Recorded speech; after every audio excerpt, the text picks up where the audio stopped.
चुनाव क्लोज जा रहा है। अगले जिले की तरफ हम बढ़ेंगे, अगला जिला पूर्णिया होगा। जी, सीटें जीत सकता है एनडीए, 2 सीटें जीत सकता है। आदर्श के खाते में एक खाता आदर्श का भी यहाँ पर खुल सकता है। वोट फीसदी की अगर मैं बात करूं तो महागठबंधन को 34.79% वोट मिल सकते हैं, एनडीए को 33.47% वोट मिल सकता है, यानी कि मार्जिन यहाँ पर काफ़ी कम है, बहुत अंतर नहीं है। जनस्वराज पार्टी को यहाँ पर भी 15.59% वोट मिल सकते हैं, अन्य के खाते में 16.15% वोट जा सकते हैं। अगर आपको सीट वाइज ब्यौरा मैं दूं पूर्णिया का जो 9 सीटें हैं, तो अमौर सीट से यहाँ पर महागठबंधन चुनाव जीत सकता है, मगर मुकाबला बड़ा करीबी रहने वाला है, ऐसा बताया गया है हमारे एग्जिट पोल में। वैसी सीट की बात करूं तो यहाँ पर अन्य के खाते में ये सीट जा सकती है। कस्बा सीट की बात करूं तो यहाँ पर कांग्रेस और एलजेपी रामविलास पासवान पार्टी का मुकाबला था, और यहाँ महागठबंधन चुनाव जीत सकता है। बनमखी सीट की बात करूं तो यहाँ पर एनडीए चुनाव जीत सकता है, कांग्रेस वर्सेस बीजेपी का यहाँ मुकाबला था। जैसा कि अभिनव कह रहे थे कि जहाँ कांग्रेस और बीजेपी का मुकाबला, वहाँ कहीं ना कहीं एनडीए को थोड़ा एज दिख रहा है, तो ये इस सीट पर भी नजर आ रहा है। रुपौली की बात करूं तो यहाँ पर महागठबंधन चुनाव जीत सकता है। आरजेडी वर्सेस जेडीयू का मुकाबला यहाँ पर था। और धमदाहा की बात करूं, यहाँ पर भी आरजेडी वर्सेस जेडीयू का मुकाबला था, यहाँ पर भी महागठबंधन जीत सकता है। पूर्णिया जो शहर की सीट है, वहाँ कांग्रेस वर्सेस बीजेपी देखिए फिर मुकाबला था, वहाँ एनडीए यानी कि बीजेपी चुनाव जीत सकता है। तो इसमें देखिए साफ तौर पर ट्रेंड जो हम बात कर रहे थे अभिनव, वो नजर आ रहा है कि आरजेडी और जेडीयू जहाँ आमने सामने है, वहाँ आरजेडी को थोड़ा एज नजर आ रहा है, देखिए रुपौली और धमदाहा सीट में।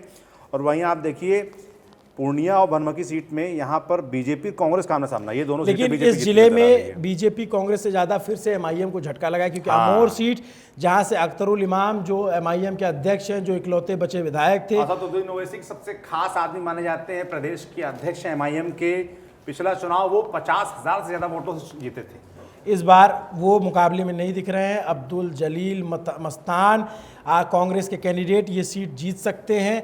इसके अलावा जो और सीटें जो महागठबंधन जीत रही है, उसमें हम बात करें तो अगली सीट जो बैसी है वो अन्य के खाते में जा रही है, वो वहाँ पे निर्दलीय प्रत्याशी जीत सकते हैं। लेकिन कस्बा में जो कस्बा विधानसभा है, वहाँ पे इरफान आलम चुनाव जीत सकते हैं कांग्रेस पार्टी के। इसके अलावा लेकिन यहाँ बहुत क्लोज फाइट है। और जो बनमुखी है, वहाँ पे जो सुरक्षित सीट है, वहाँ पे एनडीए के जो प्रत्याशी हैं, बनमुखी में एनडीए के प्रत्याशी कृष्णा कुमार ऋषि चुनाव जीत सकते हैं।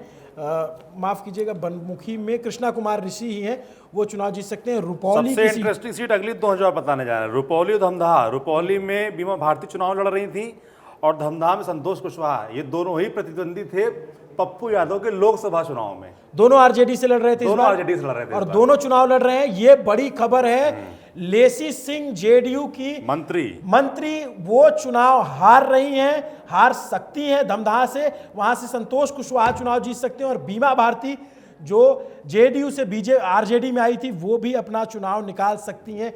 ये 2 हॉट सीटें हैं, ये 2 बड़ी सीटें हैं। इन सीटों पर एक बड़ा खेल होता दिख रहा है। सीटों पर पप्पू यादव की प्रतिष्ठा भी फंसी हुई थी। और इंटरेस्टिंग बात ये थी कि ये बड़ी चर्चा का विषय भी था पूर्णिया में कि संतोष कुशवाहा और बीमा भारती, जिनके खिलाफ लोकसभा चुनाव में पप्पू यादव इनके खिलाफ कैंपेन कर रहे थे, निर्दलीय लड़ रहे थे, इस चुनाव में इन दोनों के लिए पप्पू यादव कैंपेन करते नजर आ रहे थे, संतोष कुशवाहा के साथ भी। और संतोष कुशवाहा ने ठीक चुनाव के पहले पार्टी बदली थी, वो जेडीयू में थे और जेडीयू से ही लोकसभा चुनाव लड़े थे, और ठीक चुनाव के पहले इन्होंने आरजेडी ज्वाइन की थी और चुनाव लड़ा आरजेडी की टिकट पर। और अभी जो फिलहाल हमारे सामने एग्जिट पोल का आंकड़ा है, उसमें वो जीतते नजर आ रहे हैं। पूर्णिया जो शहरी सीट है, आंशिक शहरी सीट कह सकते हैं, वहां से बीजेपी के विजय कुमार खेमका फिर से चुनाव जीत सकते हैं। कांग्रेस प्रत्याशी यहां पे उनसे हारते या उनसे पिछड़ते नजर आ रहे हैं। इस जिले में कौन कौन सी सीटों पे कांटे की टक्कर है राम? 2 सीटें मुझे दिख रही हैं, एक अमौर और एक कस्बा। यहाँ पे क्या एमआईएम असर कर रही है, इस वजह से ये कांटे की टक्कर में जा रही है? त्रिकोणीय फाइट है बिल्कुल। ये इसमें यहाँ कहीं ना कहीं जो दोनों आप ये तीनों सीटें देखेंगे जिसमें कड़ी टक्कर है, जो स्टार लगे हुए हैं